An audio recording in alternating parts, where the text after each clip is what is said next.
Hello everyone, welcome back. Today I'm going to be revisiting another one of my short films. This one is called The Man Who Killed Our Friend. I'm just going to be watching it and kind of going through it and talking about things that I remember and about the process of making it as we go along, as I watch it. I haven't watched it for a while, so it should be fun. And I thought I'd start it off with I found a little video. Basically, the story is about a car crash. These kids go on like a revenge. They think they know who caused the car accident, so they chase down the man who killed their friend. So it starts with a car accident and a car is turned over. So we had to figure out how to flip a car. So I have video of us kind of solving that problem and flipping a car near where I lived. There was a junkyard probably about half a mile down the road. It wasn't like a thriving junkyard. It was kind of on its way out. But I kind of had made connections with the owner of the junkyard, and I kind of just approached him and was like, yeah, so I want to do a short film about a car accident. The car is flipped over. Do you have any cars that you're not going to sell that I could just get to my house, which is half mile down the road, and flip it over and kind of beat the shit out of it? Like, is that okay? Like, I can give you a couple $100. I think I gave him like $100 because he had one, and we drove it over, and this is a video of us flipping it over. Have you tried it yet? Not even close, no. This is all I've done. Okay. Good spot. Are you guys ready? Yeah. Oh, one, two, three. We just go for it.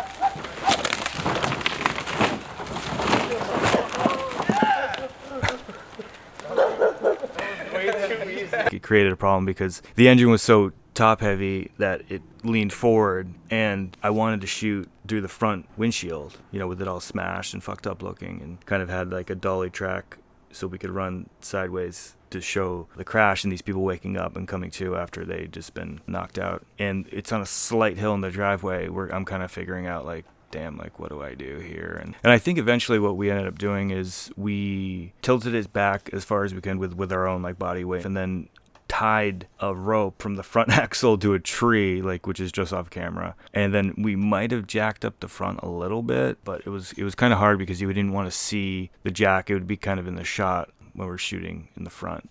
There was the big money shot, the car and the car accident. All right, here we go. Someone had a lyric in their bio somewhere that I saw these lyrics, and I think it was a hardcore band that had like the streetlights led us to the house where you live, or something like that. I don't even know what band it is, but the streetlights led us kind of just invoked all these images in my head, and it sounded exciting. And so you see I kind of play around with those images of the streetlights kind of like looking up and them looping. The working title was The Streetlights, but then I kind of just The Man Who Killed Our Friend.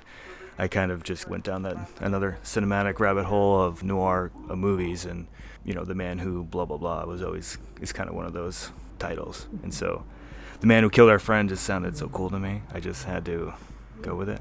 So here we are, in the car accident. This film was when I kind of transitioned into more electronic stuff. There are a couple of pieces that are electric guitar and kind of traditional rock stuff. I was trying to like rip off CCR for like in the car when the friend's telling the story. I kind of wanted a CCR sounding piece. But besides that, the other stuff was more electronic, and that's when I kind of started using Ableton. I now use Pro Tools, but for this project, I experimented with using Ableton. It's super moody and definitely inspired by Drive and noir type of films. Even the music is very like, driving and pulsing, and there's like a rhythm to it. Yeah, in that beginning, like that sound effect when the car is turned over and it's just like this weird, kind of very, very like David Lynch type sound effect that just creates this eerie space. My boy Sam acting, and my buddy Chip. First thing I noticed kind of when I turn this on is that it is like, what is this, like 16 minutes, 18-minute long short. It's pretty long for a short film. I could have definitely trimmed this down.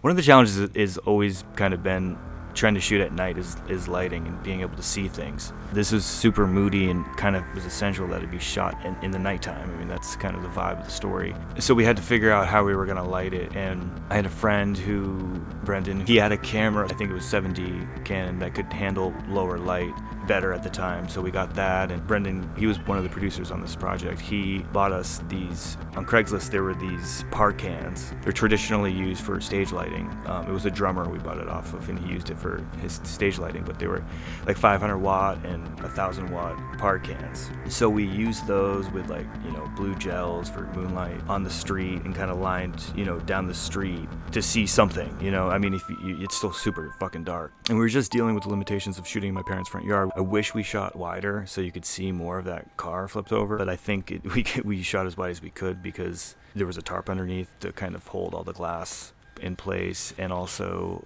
you would see the house and everything. I wanted to feel like it's kind of in the middle of nowhere, and they were trapped, in the darkness. Like, I don't even know if we mic'd this. We might have just used internal camera audio.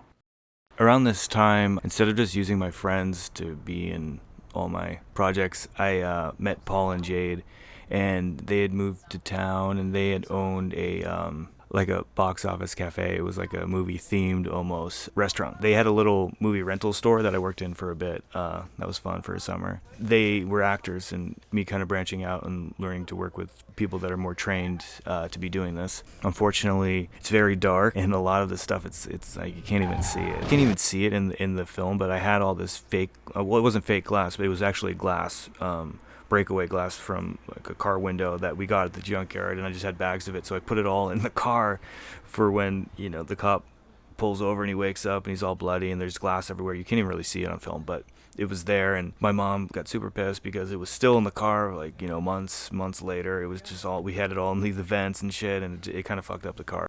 I don't know why he thinks that he's being followed or instantly knows that people are after him. I don't think that's very clear in the story, and I still don't know why.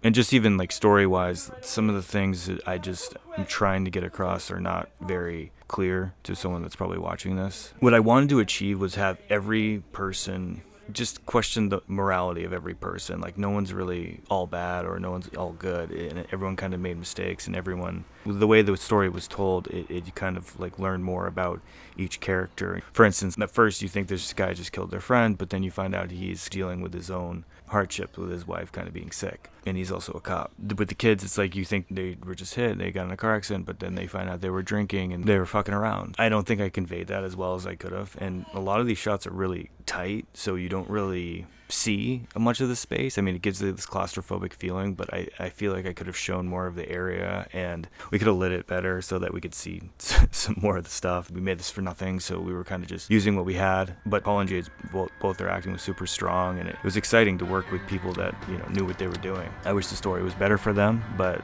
we got through it.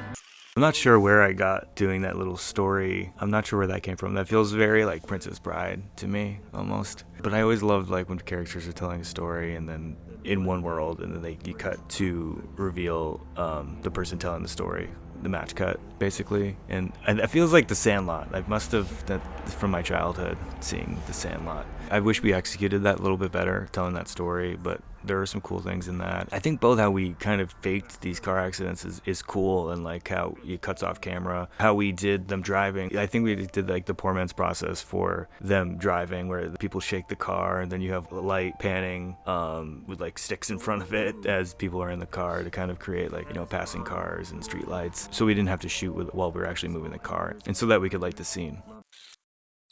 Chris was the DP for this, and he actually had more experience than a lot of us, and so he did some cool things with the lighting, and he helped make this look better than if it was just me. So I'm grateful to have him. This was me experimenting with telling stories with different timelines, and kind of starting with one event and then kind of working our way back to the beginning and kind of learning more about the characters and why they're doing what they're doing, because the story is never it's never black and white. There's always some other colors to it, and you can really see I'm trying to make these people super sympathetic the more you go on and learn their story. It's like the guy's getting his wife ice cream and his wife has cancer. It's super kind of melodramatic in a way.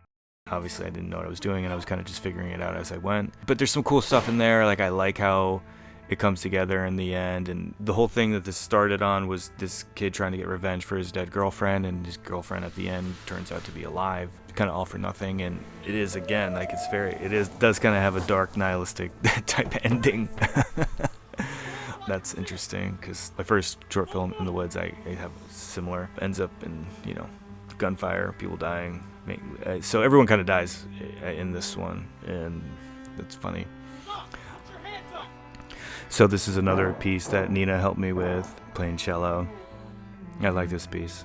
Yeah, I mean, it's just gathering up these people to help you make something. It's pretty crazy, and the determination that I had to do this, and still wasn't as good as I wanted it to be, but I still got through it. I finished it. That's all you can do. Just get to the end and move on to the next thing. We got the car back. We actually had some friends that worked at a garbage removal, and they had a truck so we were able to kind of get the car into the truck, and this is us putting it back in its home in the junkyard. It's kind of sad. We beat the shit out of that car, like when it was all turned over. Like I wish we had a video of that, but we were like smashing the window and doing all that stuff. And I brought it back to the junkyard. He's like, "Oh, I didn't know you were gonna do all that." I was like, dude, like, well, I thought I told him, but I mean, he wasn't like super pissed, but kind of feel bad. But anyways, yeah, so that's another film I made, kind of getting deeper into my obsession with filmmaking and trying to recruit people and kind of do it on a bigger scope, experimenting and learning on the way. So thanks for watching, and check out this film. Just watch it with your brightness up so you can see